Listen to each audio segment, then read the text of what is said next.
Testing, testing. Just making sure everything is set up correctly. Testing, testing. Nice. Great. Uh Hello everyone and welcome back to Tales from a Wanderer. I am of course your host, Oliver Sanchez, professional outdoors guide and all-round outdoorsman. Today marks the first show, of course, of season 2. If you remember from last year, we told stories all the way from Canada to Panama about the outdoors and the fun and quirky and crazy stories that we have in it. So today, I actually have a couple. Well, first story is mainly just a couple of short stories about my time at base camp, and then second story we're gonna head off to the Coulonge River. So let's get started. So this year I was actually up in Canada. So usually that's where the camp operates out of. It's like the main base up in Temagami. So kind of northern Ontario. So went up there this year. Wasn't in Minnesota, and it was a lot different, much different than any any Minnesota kind of experience. And the main part of that was that you could work a base camp session, which meant that basically you didn't go on trail, so you weren't out with the participants or the kids. You were just at base camp. So what that meant was basically a lot of hard work, a lot of physical labor, and like a lot of boat rides, basically. So arrived up there, and getting up there was always fun because you go through the border and you try to explain to this border agent, what you do, and they kind of look at you like you're crazy, and you're like, yes, I am a canoe guide. I know, surprisingly enough. And so I made it past customs and I finally got up there, and I was actually up there 3 days early. So I was up there a little bit earlier than when our kind of like staff training started. So I was up there early, and basically they were like, okay, for 3 days we're just gonna work, and we're gonna work and kind of get things ready, and then we'll have the training, and then kids will arrive basically. So of course, me, this was my first time up there, and I was like, yeah, gotta prove myself, gotta make a mark, make an impression. So in the morning there was kind of like a morning meeting, and basically everyone sat there and waited to get their assignments for the day, basically. So sitting there, and they needed someone to mow the lawn, and they needed like 4 people. So I was like, okay, yeah, sure, like mowing the lawn shouldn't be that bad. So the main base island, so there's 2 of them. So one of them is kind of like a grassy field. It's about an acre and a half. The other one is more of a cliff. You don't mow that. But we were, me and 4 other or 3 other guides, right? We like, all right, time to mow the lawn. It was like 90, 95 out that day, and you could of course only do it when it's hot out. So we were we got we got the lawnmower out. It's just this little push mower, and they're like, all right, Oliver, you're on the push mower. I'm like, ah, sweet, great. Awesome, easy. Like, I've mowed the lawn before. Should be piece of cake.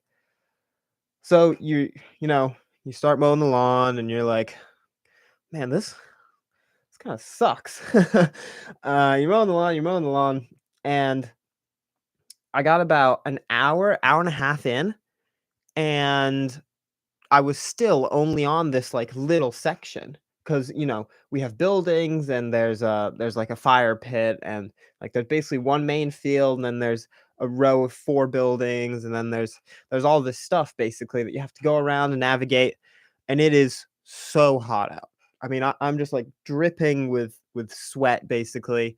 It's so hot out. Eventually, I just take my shirt off because it's too hot, and so I'm still mowing the lawn, and it's been like 2.5 hours. Like, we started at like 8 o'clock, right? So I'm still mowing the lawn, still mowing the lawn. I started at like 8 o'clock. It's like 10, 11 maybe at this point, and I kind of look across this field, right? Because you're in your task, you're in your task. I kind of look across this field, and I'm like, wait, where'd the other two go? So a big part about base camp was that um often like people just had to leave because we needed someone at the boat launch, or we had to have someone like up at the other island, or we had to have someone go do a trash run. So two of the leaders actually left. So I look across the field, and it's just me and one other, and I kind of I look at her, and we both kind of make eye contact, and we're both like, where are the other people? Because usually you have 4 people, so 2 on the push mowers, and then 1 that's just like, weed whacking a little bit, and it's just the 2 of us, right? So we're still mowing, and we're still mowing, and when my mower then breaks down, we're like 3/4 of the way through. We're almost there. It's like about to be lunchtime, like we're just trying to finish. So tired, exhausted, and extremely dehydrated, like extremely dehydrated. So we're just trying to finish. All we want to do is have lunch, and my lawnmower breaks, of course. So I'm taking out the spark plug, and you got to clean the spark plug, and someone had put the wrong gas in it, basically. So had to clean the spark plug, had to redo the whole filter, had to clean that out. And by this point, the decision to take my shirt off was a bad one. Very, very bad one, because I'm covered in grass now, basically, because it's so hot out that, like, the grass is just sticking to me, and there was, like, a little bit of a breeze, so it was just blowing back in my face, basically, and so covered in grass, and, like, my allergies were sort of activating. It was very funny, but, yeah, I was sneezing and covered in grass and, like, on the ground, like, fixing a lawnmower, basically, and, then finally, it's like 12 o'clock. I've been fixing the mower for like 20 minutes, couldn't get it started, and, the lunch bell rings, which means you have like 30 minutes to basically pack up your task and, like, finish it. So I'm like, "Okay." I push the lawnmower back, and since the lake is right there, I'm like, "I need to be in the water, like, right now." So, kinda walk, like, in a trance down down to the lake, and just jump clothes and all into the water. Did I'm pretty sure I took my shoes off, but can't always be sure. Just jumped right into the water, 'cause that was the only way to cool yourself down. It was so hot out. It was reaching 95 by 12 for sure. So finally, cool down, kinda drag myself out and onto the dock, and, go have lunch, and in the end, it took us about 5, probably 6 hours to finish the lawn, because people just disappear. It's just part of it. It's just like, "Oh, we need someone to go here. Oh, perfect." Disappeared. It was it was just the 2 of us, and we finished the whole lot, and it took us like 6 hours, and then I swore to myself that I would never volunteer for that again, because it was so bad. It was so terrible. But on kind of that note of people just disappearing, originally, first session, so, you know, mowed the lawn. That was kind of my introduction to base camp, and had our training, and then you get your trip assignments, and I was assigned what's called the Excalibur trip, and that's kind of just a 3-week trip. It's no, sorry, 2-week trip. It's much shorter. It's only 10 days, and you spend a lot more time like at base camp. So before the trip started, I sent off first session, and first session went off, and got to see them go off. It was actually really cool. And then we went back to kind of the main island. So there's one island that's kind of more up lake, more north, and then there's one that's a little bit south, and that's the bigger one. And so we go back to that main island, and we're kind of hanging around, and we know that we have to go back up north, basically, because our kids are coming pretty soon as well. So we know we have to go back up north, and I'm I mean, we're just relaxing. We're kinda hanging out in the staff lounge, and just kind of, relaxing, right? Like, we're gonna have kids, and I'm talking to some of the base camps staff that are on the main island and talking about their. So we run the Excalibur is the men's trip, and then for the women, it's an all women's trip, and it's called Northern Lights. So, we're talking about running those two trips, and like, oh, what's your route gonna be? Oh, am I gonna see you? Basically just all those logistical things, like small logistical things that you have to do. And all of a sudden, our cook, who's a phenomenal cook, like one of the best, and he works with like absolutely nothing basically, kind of like comes running in, and we're like, "Oh, what's up?" And he kind of he said to us, he was like, "Oh, we have to go in 20 minutes." And I was like, "What?" And he said it again. He's like, "We have to go in 20 minutes." This was a big theme. Often you would get like 5 minutes warning, maybe if that. 20 minutes warning, probably the most we ever got, to head back up island, up lake, basically. What had happened was basically they needed us back up there as quickly as possible so that we could help outfit trips again. So you have to pack all your food. You have to make sure kind of your wanigans, which are those big wooden boxes that we carry on our backs. It carries all of our food storage, like all of that. All the canoes had to go back up. All that stuff had to go back up. And we're like, okay. So basically, you have to have your whole life, right? All your clothes, all of your material possessions, all your trail gear, because you could be going on trail at any moment too. All your trail gear, your wet shoes, your dry shoes, all that stuff, sleeping bag, sleeping pad. Like I had all that stuff with me. And on the main base island, we sleep in tents, in big wall tents. So the whole staff lounge cleared out basically.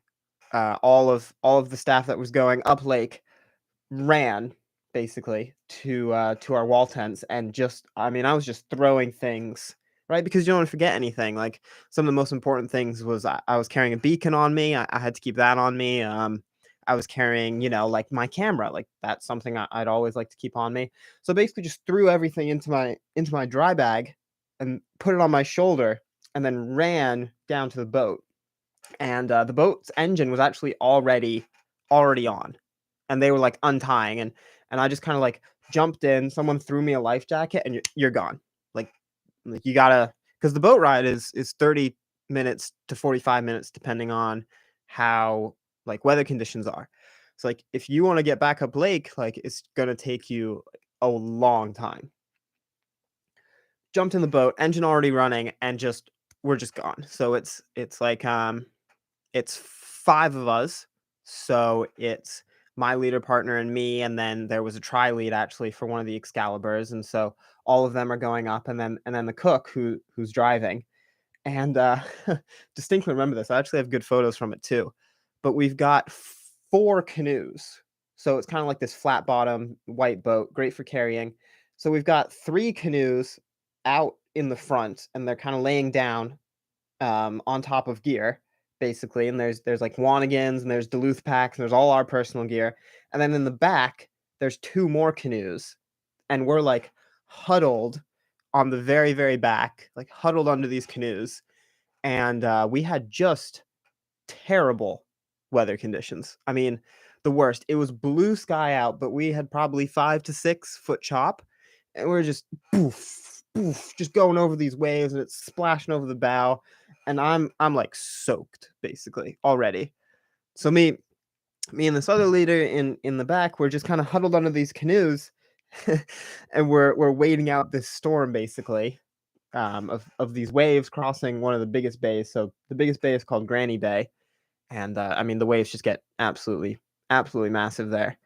So we're going, and it's like, you're starting to get a little bit of that seasick kind of feeling going, and you're still riding up lake, and it's just like, yeah, I was rushed to get onto the boat, and I had to like basically jump into the boat, and now we're going up lake, and it's like, it's sunny and it's nice out, but it is not a fun or pleasant ride getting up there.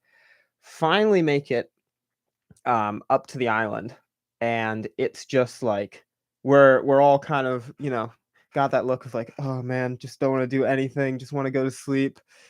I had to be throw all my gear in a boat. Like you're just hoping that you have everything, because like if you forget something, like there's no getting it. Basically, there's no way that you're gonna get back down to the main base. So you have to make sure that you have everything, and you just hope that you do. Like for most of my time up there, especially when you're working base camp, or you're around base camp at all, you just have a bag. It's like your go bag, and you have all of your trail gear in it, all of your like nice fleece, rain jacket, rain pants, all of that stuff, and it's just in a bag and it's like ready to go. So we arrive at Base Camp Highland, and immediately you just have to be doing things basically. So that's kind of what it's like, working a base camp session. Is it's a lot of, first off, physically demanding labor. So there's a lot of like just mow the lawn or chop wood, which I have another story about that, or just get in a boat in 5 minutes, or a lot of that kind of work, or even like you'll be in the kitchen even. So it's really interesting. The canoe guiding part is just the smallest portion of it, compared to really what is a much larger part. But the canoe guiding is also the most fun part. So I actually have pretty good story, pretty funny story about it. But this year, so my first trip was in Excalibur, as I said, and then my second trip we actually got to go more kind of northeast, if you'd call it that. So kind of into Quebec. So kind of goes Ontario, and then Quebec is more east of Ontario. So we got to dip into Quebec and go on the Coulonge River. And a river trip is pretty rare to have. So as a second year staff, like I had not run whitewater in a long time, but I got to do the river trip, and it's pretty rare for you to do one. So I was really excited, and I had a great like. So I was the assistant, and I assisted the kind of the main trip leader, and he was great, and he actually led my first 3-week trip. So it kind of everything just kind of came full circle for us, and it was an incredible trip. Very mystical, I guess is the right word. Magical, not necessarily, but it was definitely one of those trips that meant a lot to me, and it was an incredible trip, and I have so many stories from it. But the first story I'd like to tell is kind of when you first get on the river. So the first part of the trip is a lot of just lake paddling, and you're just paddling, you're paddling, and by day 7, you're like, well, I'm on a river trip. Why am I paddling lakes? Like, I don't want to be doing this anymore. Finally, we get to the river, and it starts to just pour on us. Absolutely. So we portaged the first rapid of the trip, because it was just too difficult, too hard, and we weren't gonna push it, because rapids are fun, but there's an inherent amount of risk to them as well. So we didn't do the first rapid of the trip. So we come to kind of the first major rapid. It's probably day, ooh, maybe 13, 14, and you're on the river for about 7 days. So maybe it's day 13, 14. We've been on the river maybe 2 days, and it's kind of like a waterfall. I guess is the best way to put it. um, so rapids are classified as C1 to C5, and then there's kind of technical ratings in between that. So you can say, oh, I ran a C1 tech, or I ran a C3 high flow, right? And so those are kind of the rating systems, and a technical rapid could be like, it could have low water, but a really crucial move that you have to make. Or a high flow rapid could be something that has a lot of water moving through it, but there's no technical aspect to it. So this one, I would say, would probably have been a C3 tech, and it was the first one we were doing of the trip. And um, the main leader of the trip, he like we go to scout it, and it's starting to get cold, and the cloud layers moved in on us, and I'm already in like fleece and rain jacket, and my hood's up, and it's starting to drizzle a little bit. And you know, my he's like, okay, I see the line, like It's not too bad. We should be able to do it. You know, it's gonna be hard, but it shouldn't be it shouldn't be that bad. So we're kind of like scouting the river and seeing where it is. And he's like, okay, I'm gonna do it. I'm like, okay, I'm gonna be here. I'm gonna take some photos. Just tell me how it goes. So he goes for it. And the setup for this is, so on the river, you use river right or river left. So that's always the direction of flow. So if I'm looking downriver and the river's flowing like basically past me, that's going to be river right. And then if I'm looking up, it's going to be still on the right. So it's easier for directing. So the first kind of he goes in and he starts the approach is kind of river right, come to center, and then shoot the V basically. So there's kind of two. It's a good drop. It's probably close to I don't know, maybe 3-4 feet. So it's kind of like a very narrow channel, and it slopes over this very smooth rock, and then you're kind of in it. And it's pretty difficult to there's no room for error, right? Because if you go off one side, there's kind of this huge recirculating wave on river right, and you just like absolutely get sucked into it. And then if you go off the left side, there's this huge eddy line, which you don't want to hit either, because you'll just catch it and flip the whole boat. But going into it, and hits the line perfectly, no water at all. And I'm like, wow, that was pretty impressive. And I kind of turn around to the kids, and they look nervous, as you should.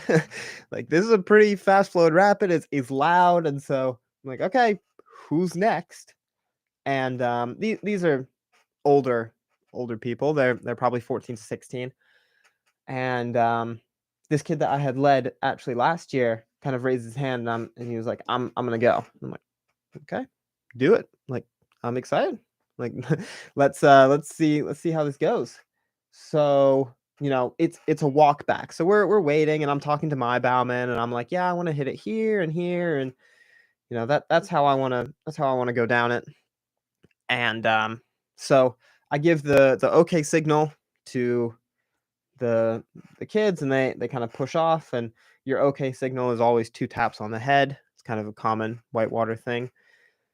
So they push off and start going down and come in river right, but get stuck on some rocks. So they get stuck, they have to hop out. And I was taking some photos, and I was like, okay, I gotta put my camera down. Like, this could actually get serious. So I kind of hand my camera to my bowman, and I'm like, just hold this for a second. Like, they could flip, and you have a throw bag with you, and the other leader is setting up downstream safety. And so they start going down again. They're a little bit too far river right, just the smallest amount too far river right. And so the recirculating wave is right there. So I'm yelling at them like, "The river left, go left," right? And I'm like, "Draw, draw, draw," and to try and move their bow over, and they're still going down. They're still a little bit too far river right, and they just plow right through this recirculating wave. Like, it's a big wave. It's about 3 feet tall, 2 feet tall, maybe. Just plow right through it, dunk the gunnel, and this was an absolutely incredible move. I mean, really, I thought for sure, I was like, "Man, I'm gonna have to go swimming, like, great, I gotta go catch this gear, like, there's no way," right? Like, the rest are it kind of, a rapid's safe if it has a clear run out, and this one had a clear run out. There was no other rapid, no waterfall, nothing like that on the other side. So, you know, there's a clear run out, like, I can just swim after the gear, like, other leader probably will go in as well, and so I'm like, I've got the throw bag out, and just the Sturman, the kid I had led, just throws most of his body weight onto left side gunnel, um, and just the whole boat just pops right back to center, and they shoot through the V, and more water's coming in, right? I mean, they probably had maybe 6 inches of freeboard at the end of it, if that. But somehow, the most incredible move, somehow they managed to roll the whole boat up and out, basically, of the wave and made it down the rest of the rapid. And, your heart's pumping a little bit, and you're like, "Okay, they made it. Nice." So they start to bail. And this is serious rapid, so we're still there, and they start to bail, right? And I'm like, "Okay, that's fine. Okay." Like, next boat up. So there was ooh, how many boats were there? There were, 5 of us. Yep, 5 of us. So I'm like, "Okay, next boat go." And I'm like, heart still pumping, right? And next boat gets in line, perfectly set up, doesn't get caught on any rocks, shoots the V, perfect setup.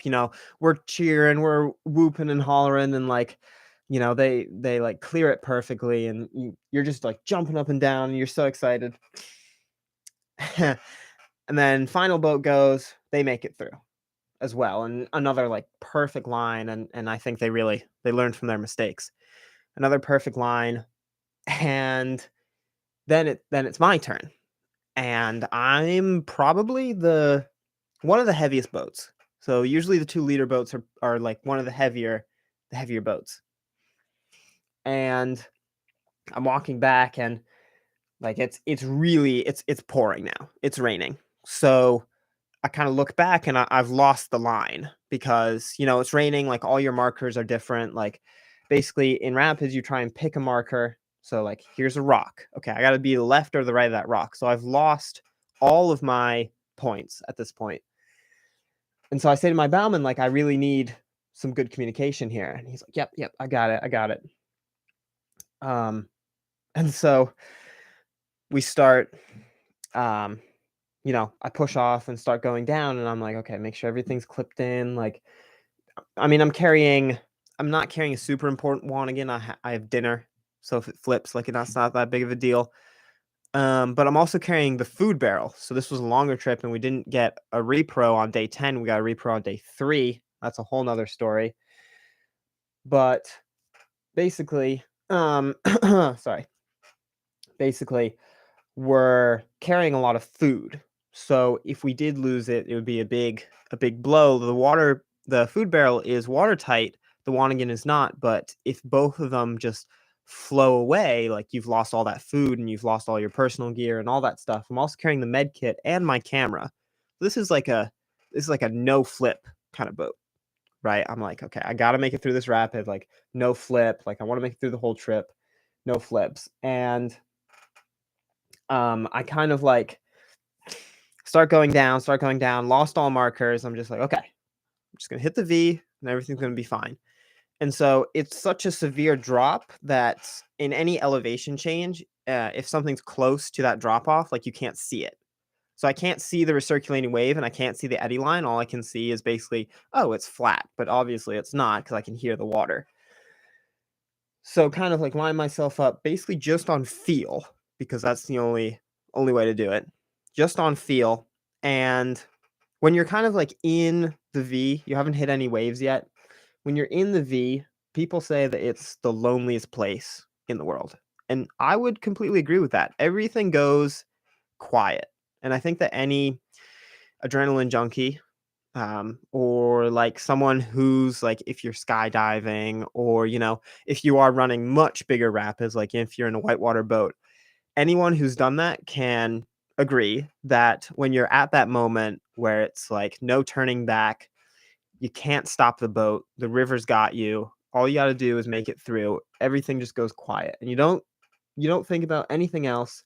So my mind's completely blank, and I'm only thinking about, okay, can I make it down? Can I get this boat down there? So we hit the first wave, and my bowman does the best brace ever. Like, so a brace is basically you put the paddle as close to the water as you can and push down, and it pops the bow up.